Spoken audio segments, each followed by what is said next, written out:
인간은 왜 불안한가? 누군가는 인간이 불안한 이유를 어리석어서라고 말합니다. 하지만 사실은 그 반대죠. 인간은 세상이 얼마나 불합리하고 잔인하며 예측 불가능한지를 너무 잘 알고 있기 때문에 불안한 겁니다. 우리는 알고 있습니다. 착하게 산다고 보상받는 것도 아니고 나쁜 사람이 더 오래 살고 더 많은 걸 가지는 경우도 많다는 걸요. 묵묵히 일하는 사람보다 남을 이용하는 사람이 더 빨리 성공하기도 하죠. 이런 현실을 알아버렸기 때문에 우리는 불안할 수밖에 없습니다. 하지만 그 불안을 나만 느끼는 건 아니라는 걸 기억하세요. 엉망인 세상 속에서도 멈추지 않고 하루를 살아내는 것, 그게 우리가 할 수 있는 가장 좋은 선택입니다. 불안한 이유를 바꿀 수 있다면 일단 바꿔라. 불안할 때 우리가 제일 먼저 해야 하는 건 지금 이 상황에서 내가 바꿀 수 있는 게 있는지부터 점검해 보는 겁니다. 혹시 누군가가 당신을 비난하고 이용하고 착취하고 있나요? 그 관계에서 벗어나는 건 분명 쉽지 않겠지만 그 결정을 내리는 순간부터 이미 자유로 가는 길이 시작된 거예요. 삶은 대부분 내 뜻대로 바뀌지 않습니다. 그래서 오히려 바꿀 수 있는 기회가 찾아왔을 때는 절대로 그냥 흘려보내면 안 돼요. 바꿀 수 있을 때 바꾸세요. 그게 불안에서 벗어나는 가장 현실적인 방법입니다. 평범이라는 함정. 그냥 평범하게 살고 싶어요. 많은 사람들이 그렇게 말하죠. 하지만 우리가 말하는 평범함은 실제로는 평범함이 아닙니다. 더 안정적이고 더 여유롭고 더 많은 걸 갖춘 삶을 그저 평범한 삶이라고 부르는 거예요. SNS나 주변 사람들을 보다 보면 왜 나만 이래? 왜 난 평범한 것조차 못 누리지? 이런 생각이 들기 쉬워요. 하지만 인생에서 더 큰 불행은 얼마든지 있습니다. 평범한 행복이라는 기준은 누가 정한 걸까요? 남들이 갖췄다고 해서 내가 꼭 갖춰야 할 이유는 또 무엇인가요? 우리는 많은 걸 바라면서도 그저 평범한 걸 바랄 뿐이에요. 라고 착각하곤 합니다. 자녀가 서울대 가길 바라는 마음처럼 건강하고 밝게 자라기만 바란다는 소망도 사실은 꽤 큰 바람입니다. 그러니 자신을 책망하지 마세요. 남들과 비교하며 괴로워할 필요도 없습니다. 진짜 중요한 건 남들처럼 사는 게 아니라 내 기준으로 삶을 다시 세우는 겁니다. 어차피 불안은 다시 찾아온다. 무언가를 간절히 바라며 노력해온 사람이 있습니다. 그는 마침내 원하는 목표를 이뤘고 오랜 불안에서 벗어났다고 생각했습니다. 예를 들어 3년 동안 공무원 시험에 매달린 끝에 합격했을 때처럼 말이죠. 이제는 기쁨만 남을 것 같지만 그렇지 않았습니다. 그토록 바라던 결과를 얻은 후에도 또 다른 불안이 슬그머니 찾아왔습니다. 뇌는 달라진 현실을 곧 당연한 일로 받아들이고 새로운 기준을 만들어냅니다. 기쁨은 잠시 머물다 사라지고 이제는 새로운 고민이 시작됩니다. 예를 들어 임신이 어려워 불안했던 사람은 막상 임신에 성공한 뒤엔 아이를 잘 키울 수 있을까 하는 새로운 걱정에 빠지게 됩니다. 목표를 이뤄도 또 다른 불안은 이어집니다. 하지만 이건 헛된 순환이 아닙니다. 사람은 이미 경험한 성취를 기억하고 그 기쁨을 반복하고 싶어 다시 앞으로 나아갑니다. 불안이 없는 삶이 아니라 더 나은 이유로 불안해지는 삶. 이 방향으로 움직이는 것이 바로 성장입니다. 처음에는 되기 위해 불안했고 이제는 잘 해내기 위해 불안합니다. 불안은 사라지지 않지만 그 무게와 결이 달라질 수 있습니다. 그게 바로 나아가고 있다는 증거입니다. 좋은 하루 보내세요. 불확실한 미래가 걱정이라면 미래는 누구에게나 불확실합니다. 하지만 이 당연한 사실을 우리는 자주 잊습니다. 특히 어떤 선택의 결과가 마음에 들지 않을 때 미래는 원래 알 수 없다는 사실을 기억했다면 도대체 왜 그랬니? 같은 후회와 비난도 하지 않을 겁니다. 비행기가 추락할까 불안해하면서도 비행기에 타는 사람은 사실 99%는 안전할 거라는 걸 알고 있는 겁니다. 문제는 그 1%의 가능성이 주는 불안이죠. 이건 단순한 걱정이 아니라 완벽주의 성향일 수 있습니다. 만약 그 완벽함이 스스로를 위한 게 아니라 타인의 시선을 의식해서 만들어진 거라면 하고 싶다는 선택이 해야만 한다는 의무가 되면 삶은 점점 피곤해집니다. 이 모든 부담은 내가 얼마나 감당할 수 있는가에 달려있지만 기준이 높은 계획일수록 실현되지 않을 가능성도 그만큼 커지죠. 이런 부담이 쌓이고 스스로에게 과한 기대를 걸기 시작하면 어느 순간 불안은 일상이 되어버립니다. 그리고 이런 불안이 지속되면 점점 불안장애의 경계선으로 들어서게 됩니다. 불안장애와 관련된 대표적인 성향은 세 가지입니다. 바로 완벽주의, 비관주의, 그리고 불확실성에 대한 낮은 인내력. 이 세 가지는 결국 같은 뿌리를 공유합니다. 완벽해야 하니까, 실수하면 안 되니까, 미래를 대비해야 하니까. 하지만 아무리 대비해도 미래는 늘 예상과 다르게 흘러갈 수 있다는 걸 우리는 인정할 필요가 있습니다. 예측보다 중요한 건 대응입니다. 아직 일어나지 않은 일은 어차피 지금 해결할 수 없습니다. 그러니 너무 앞서 걱정하지 않아도 괜찮습니다.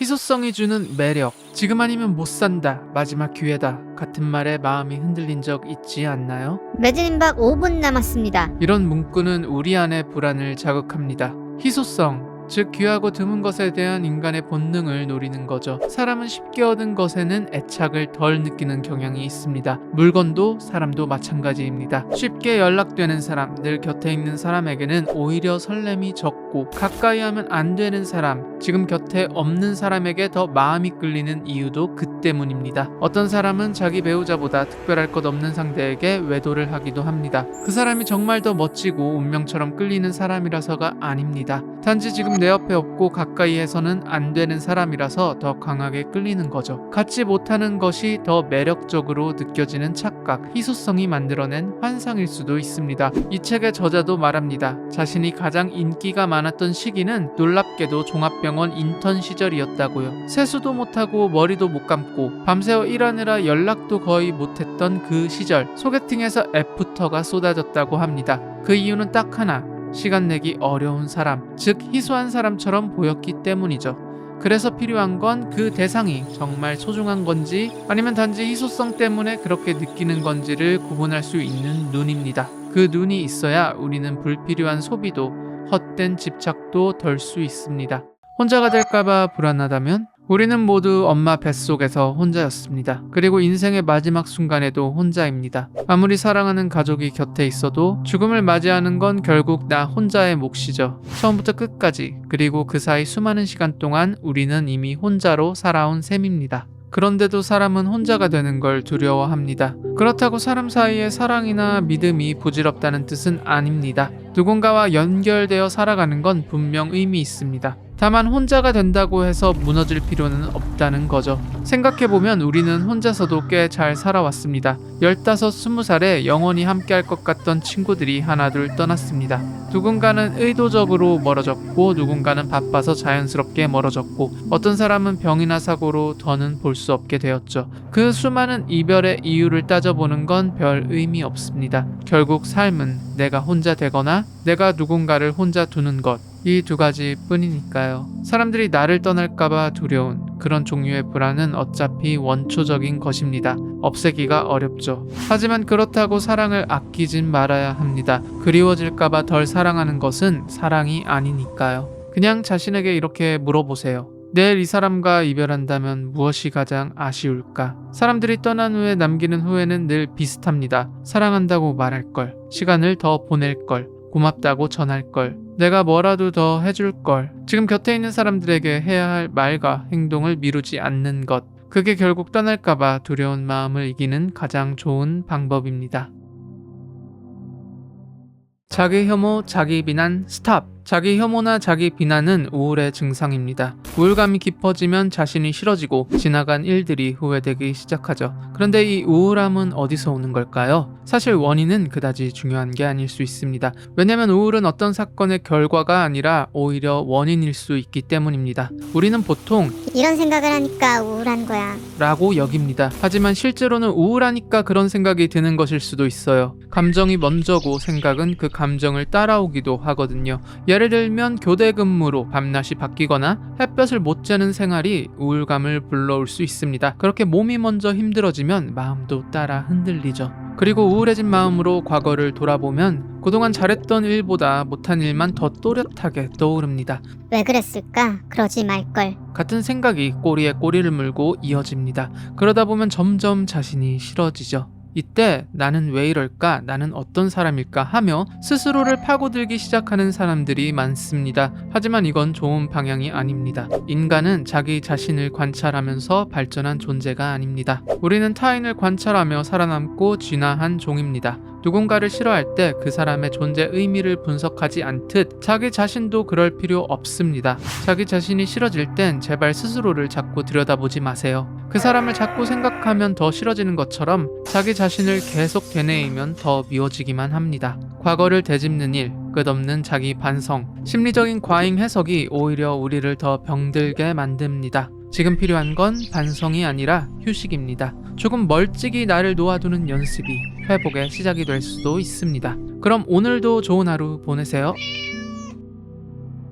내가 원하지 않는 생각이 멈추지 않는다면? 혹시 원하지 않는 생각이 머릿속에서 멈추지 않은 적 있나요? 그 생각이 너무 이상하거나 무서워서 어떻게 내가 이런 생각을 할 수 있지 싶었던 적은요? 그건 침투사고라고 부릅니다. 원하지 않는데도 계속 떠오르는 생각들, 그리고 이 생각들은 대부분 평소에 나라면 도저히 하지 않을 법한 것들이죠. 예를 들어 갑자기 누군가를 해하는 생각, 부모님이나 아이가 다치는 상상, 혹은 성적인 금기나 정체성에 대한 낯선 의심 같은 것들. 이럴 때 우리는 너무 당황합니다. 혹시 이게 진짜 내 본심인 걸까? 나 이상한 사람 아니야? 하지만 기억해야 할 게 있어요. 이런 생각 때문에 괴로워하는 사람은 그 행동을 할 사람이 아닙니다. 왜냐면 실제로 그런 행동을 하는 사람들은 그 생각을 괴로워하지 않거든요. 사이코패스는 남에게 해를 끼치는 생각을 해도 그걸 끔찍하게 느끼지 않습니다. 침투사고는 오히려 내가 누군가를 진심으로 아끼고 나의 도덕성을 중요하게 생각하기 때문에 생깁니다. 그래서 이런 생각이 떠오르면 억지로 밀어내려 하기보다는